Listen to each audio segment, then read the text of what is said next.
Welcome to This Week in East Brunswick. This week, the library's 30th annual Bargain Book and Media Sale opened at the Brunswick Square Mall. The sale continues through Sunday. Stay with us for details. Also from the library, an exhibit of paintings by members of the Suburban Artists Guild. On Making a Difference, Diane de Oliveira speaks with representatives from A.R.C, the Association for Retarded Citizens. And on This Week at Mason Gross, Meg Franz speaks with Dean George Stauffer about Rutgers in New York. The East Brunswick Friends of the Library's annual Bargain Book and Media Sale returns to Brunswick Square Mall on March 15th at 7 p.m. and continues during mall hours through March 21st.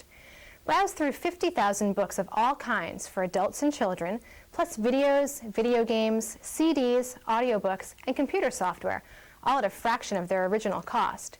The excitement begins Monday night, March 15th at 7 p.m. at the Brunswick Square Mall in the JCPenney Court. There's a $1 admission fee for the first night only. Friends members are admitted free. Since the book sale is continually restocked, you'll find new titles every day, so be sure to plan return visits.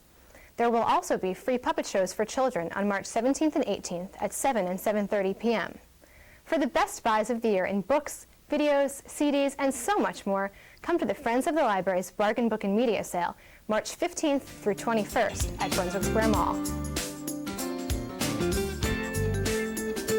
Hi, I'm Dolly Basta for This Week in East Brunswick, and with me here is Paula Pfeiffer. She's co-president of the Suburban Artists Guild. Paula, how many pictures are in this exhibit which are hanging at the library? We have 40 paintings by 40 artists.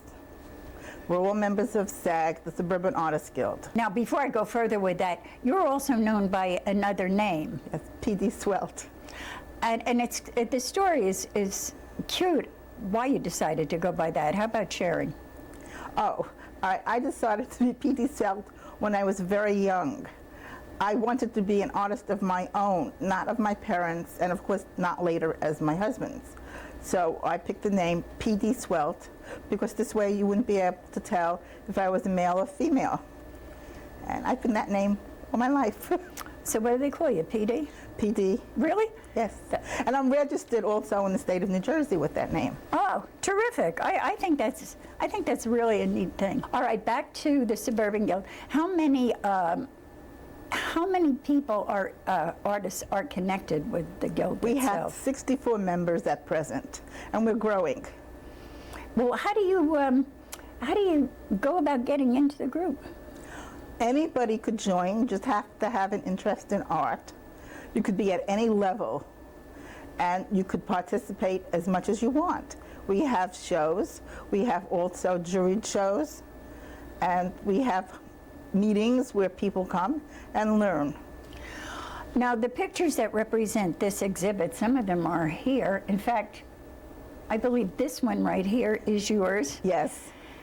What inspires you to paint? It varies. Sometimes I feel like doing a landscape, sometimes I do a portrait, and sometimes I do bottles. I like this one, though. It's very, as I said to you before, it's very soothing, and it's the kind of picture you would have opposite maybe your bed while you're trying to nap, because it's kind of quiet. Well, I think bottles are like glass. Many people collect it because it is a restful. And it has a great deal of sparkle to it, too. Yes. Now, I noticed that a load of the pictures that you have, the great majority of them, are nature pictures. And it's interesting. You've said before when we were talking about this, it's easier to paint nature than it is to do portrait itself. And everybody has their own ideas. As you can see over there, some people like bushes. Here is a landscape with a house, a barn. And I don't know what's over there. The most beautiful poppies. Okay, orange poppies. Still life. So we have various types of landscapes and flowers and plants. Now, a lot of the people in the show are quite well known for their work, aren't they? We have several people who have won awards in various organizations, and We have from the Garden State Watercolor Society and New Jersey Watercolor Society and various other groups. What is the age range in the Guild? We have a very interesting age range. We have a young lady who just joined who's 15, and we have people that go up to 85. Well, that 85 will keep growing as long as they're around.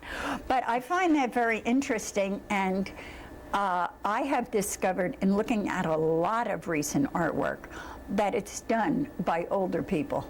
Well, primarily. Notice I didn't say old or senior.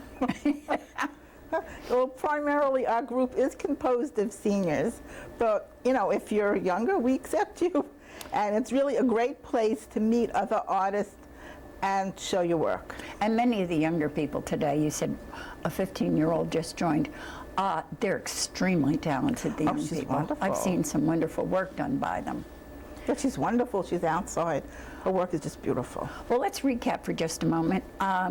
So when is the exhibit going to show? All right, the exhibit started March 1st, Right. and it will be until the end of the month.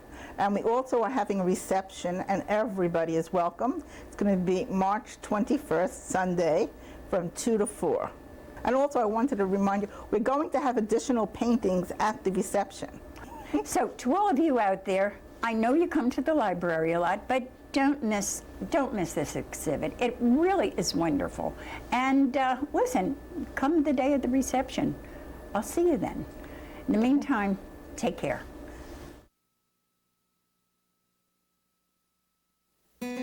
Mark your calendars now for Sunday, March 21st for the 21st Annual Daisy Breakfast at the Brunswick Hilton in East Brunswick. The annual Daisy Breakfast is one of the biggest fundraising events for Camp Daisy here in town. Enjoy a wonderful breakfast with juice, coffee, rolls, bacon, eggs, pancakes, and more in a great atmosphere. Take the whole family. Call the neighbors. Tickets are only $10 and just $2 for children under 10. All proceeds go directly to Camp Daisy because there's no overhead. The beautiful space, staff, and food are all donated. So come out and participate in this wonderful event Sunday, March 21st, 8 a.m. to 1 p.m. at the Brunswick Hilton on Route 18 in East Brunswick. Oh, and the parking is free. For advance tickets, call the Recreation Office at 732-390-6797.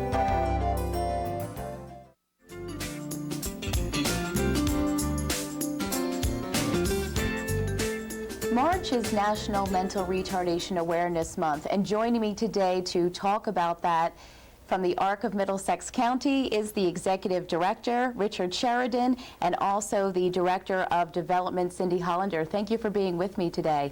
It's our pleasure. Before we get started, people with developmental disabilities, it could be a devastating thing for families. How does that affect individuals and families? It's a whole broad range of disabilities and can affect them in many ways. You're going from very mild disability conditions to quite severe. And it would include people with mental retardation, cerebral palsy, epilepsy, autism. So there's a range of services that are needed for people. What defines somebody with a developmental disability? The onset of the disorder is during the developmental period. So it would be about prior to the age of 21. And that's when something affects their ability to function. And how is it diagnosed? It can be diagnosed very early in the hospital at birth. For example, a child is born with Down syndrome.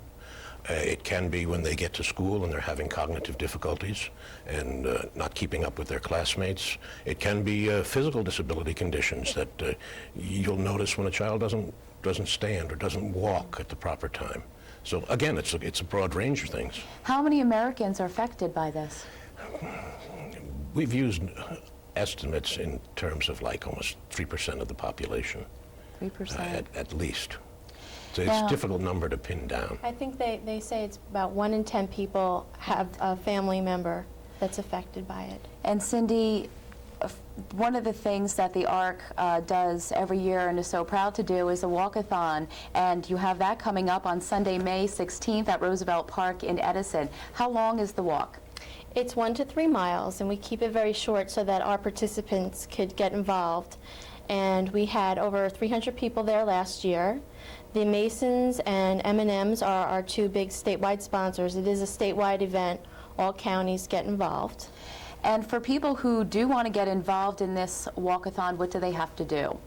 They need to give us a call at 732-247-8155, and my extension is 134, and they would just contact us. They can get involved as a walker, a volunteer. They can get involved with their company.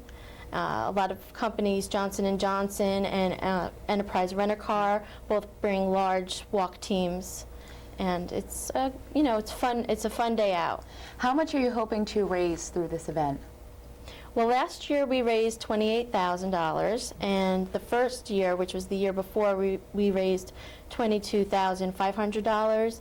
So this year our goal is about $33,000. That's great. I hope you accomplish that. Thank you very much. And the money, where will the proceeds go from the walkathon? Well, we run a number of services just here within the county. We have residential programs. We have 10 group homes, supported apartments, people who are living on their own in the community that we support. We have 8 day programs for people with disabilities, helping people find jobs, a supported employment program. We have a large family support program where we help people in their home with their sons or daughters and give them a break from the stress of having somebody in the family with a disability. We have recreation programs. So it's rather broad, and that's what we're trying to support, and that's what we're trying to expand, because there is a great need for even more services than we can provide. For the ARC, for people who aren't familiar with some of your locations, where are you located in Central Jersey? Well, we're Middlesex County. Now, there's an ARC that covers every county in New Jersey, and we all affiliate with the state association, and then, in essence, affiliate then with the national. So we're a very broad organization, and we're an old organization. We were founded in 1949. Yeah. So we've been around for a long time, providing services to families. Here, we have something happening almost in every one of the 25 communities in Middlesex County. Some with group homes, some with day programs, and some with families spread all around. And you mentioned that one of the programs, of course, the walkathon coming up, that will benefit other programs the ARC offers. What are some of the other services that you are in need of that you can't offer right now? We'd like to be doing something more with families. Because of the way the systems are structured, people tend to get isolated. Mm-hmm. What we're trying to do now is expand more in the area of setting up support groups for families, having people meet each other, share their problems, and build on that. We're looking at a number of things, working with younger children. Because of the way we function with the state, we haven't done a lot with children, and we feel that we have to. We have to get in there, and we have to work with people as soon as possible. Cindy, anything else you'd like to add about what you do with the ARC, or whether it be with the walkathon or any of the other programs that you're doing? Sure. I do public information, fundraising, volunteers, and membership. And we do offer membership to everybody in the community. It's not just for people who have family members or for self-advocates. Anybody could become a member. It's $20 for an individual. It's $40 for a family. Mm-hmm. And we're always looking for volunteers. We have a growing number of volunteers that come in and help with administrative duties, fundraising, and that seems to be on the upswing, and we're always looking for volunteers at this point particularly for the walkathon. Now, Cindy, you did give out the number for the walkathon. Did you want to give that number again, and a website where people can get more information about the ARC of Middlesex County? Sure. The number is 732-247-8155, and the website is www.arc-middlesex.org. Richard and Cindy, thank you both very much for being here today. Thank you for inviting us. It's been a pleasure. For Making a Difference, I'm Diane de Oliveira.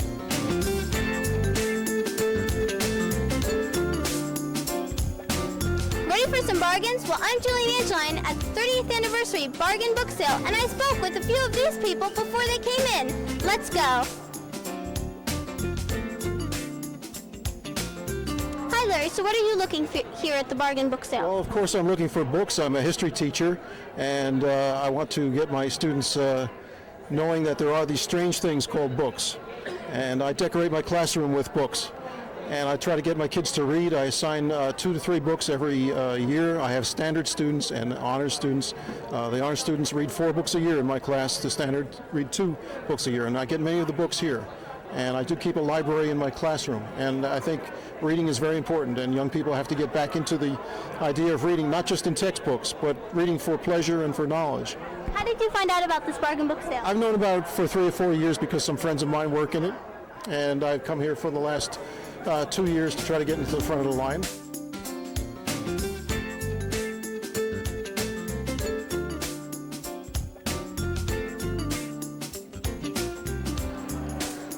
Can you tell us a little bit about the book sale? Yeah, I'd be happy to.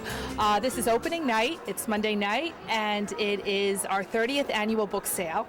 And we have been doing this, as I said, for about 30 years. And we have quite a following, as you could see from the people behind me. They wait for the sale to come. Tonight, we did charge $1 admission for the first night. After that, starting on Tuesday, the 16th, it's free to come in. And the books are really priced very bargain prices. Paperbacks are only 50 cents, and then they range up from there. But it's still quite a bargain, and people really take advantage of it. And we'll run through Sunday the 21st. And how do you find these books? Well, some of them are weeded from the library shelves to make room for newer books. We also have a lot of media. We have game systems, Game Boy, Nintendo, GameCube, etc., PlayStation. We have DVDs this year, which we haven't had before. We have videos, but again, they're things taken from the library to make room for the newer things that have come in because we do have limited space. We also get books donated from people, who just clean off their bookshelves, make room for some other things, so they donate the books.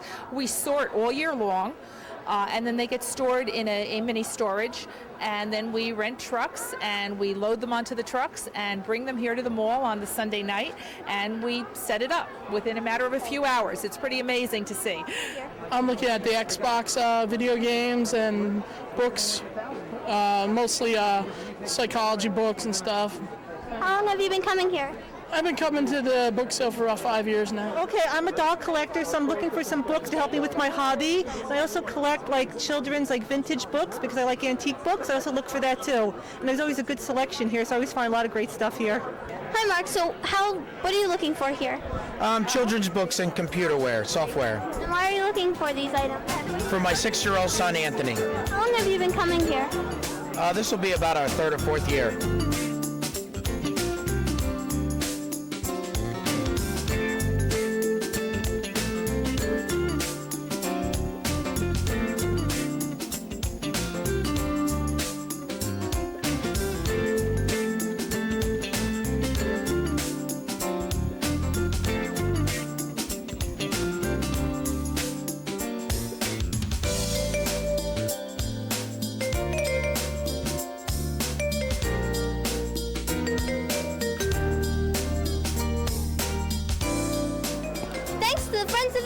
For sponsoring the book sale. If you missed this event, you can still be a friend of the library throughout the year.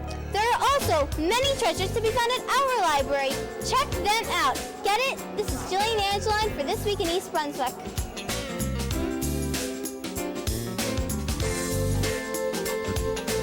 Welcome to This Week at Mason Gross. I'm your host, Meg France, and today our guest is the Mason Gross Dean, George Stauffer, who has been the Mason Gross Dean since the summer of 2000. Today he joins us to talk about our annual event, Rutgers in New York, this year being Rutgers Dance at the K. Dean Stauffer, welcome. Thank you for joining us. Thank you, Meg. It's a pleasure to be here. Great. So tell us a little bit about the event. When's it going to be? Where? This event will be at the K Playhouse on East 68th Street, and it will be on March 31st. That's a Wednesday at 8 p.m. Wonderful. I understand this is Mason Gross's 4th trip to New York for the Rutgers in New York series. Can you tell us a little bit about the history? It is indeed the 4th event. When I arrived at Mason Gross, it was my feeling that the school needed a broader profile, and also that we needed to give our students, New Jersey students, the opportunity to perform in the cultural capital of the world, which is New York and Manhattan in particular. So we initiated a series of events. Beginning in 2001, we took Avery Fisher Hall by storm with our orchestra and choruses. And in 2002, we went to the Majestic Theater, home of the Phantom of the Opera, and presented a showcase of our theater and drama students. And in 2003, we went to the Bill Maines Art Gallery in Chelsea with an art exhibition by our students. In each case, these events incorporated student work as well as faculty and alumni pieces. So why is it that the local community here in New Jersey should travel to New York to see this event? Because we hope that local New Jerseyans will have pride in their university and their students and take the opportunity to see them on the stage in the greatest cultural center in the world, New York. For our students, this is an extraordinary opportunity to show that they can compete with the very best, and it's also an opportunity for the Mason Gross School and for Rutgers to show that we are one of the top institutions in the country. Excellent. So what can we expect to see at Rutgers Dance at the K? At the Rutgers Dance at the K, you will see our students taking part in the dances, and we will see choreography by faculty members Julia Ritter, John Evans, and Randy James, and also work by David Parsons, The Envelope, which we performed here on campus under David's direction. And also as choreographers, we will have alumnae Lisa Race and Cleo Mack perform with their dance troupes in choreographies of their own production. And we will also have a student choreographer, and this will be Michelle Silk, one of our prize BFA students. Great. Now that each discipline will have traveled to Manhattan one time, do you plan on continuing the series next year?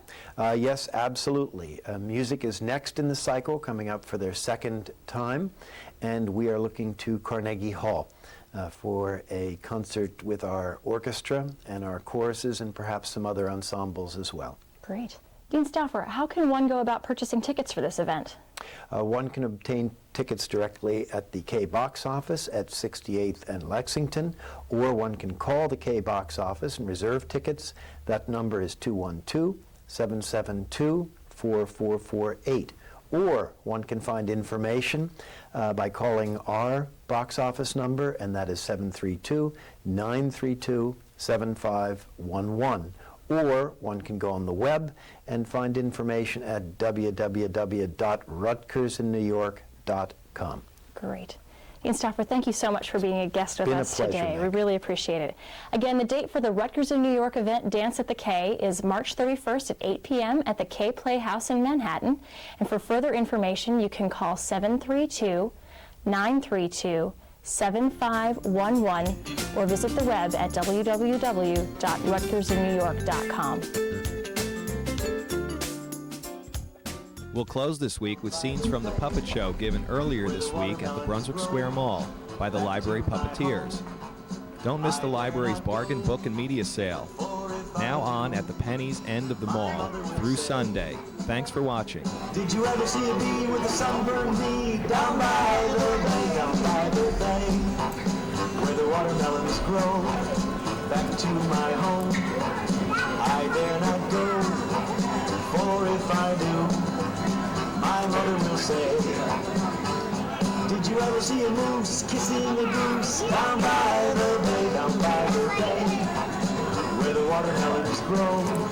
Back to my home I dare not go, for if I do, my mother will say. Did you ever see a whale with a polka dot tail down by the bay? Did you ever see a bear combing his hair? Ever see a bee with a sunburned knee? Ever see a moose kissing a goose? Ever see a whale with a polka dot tail down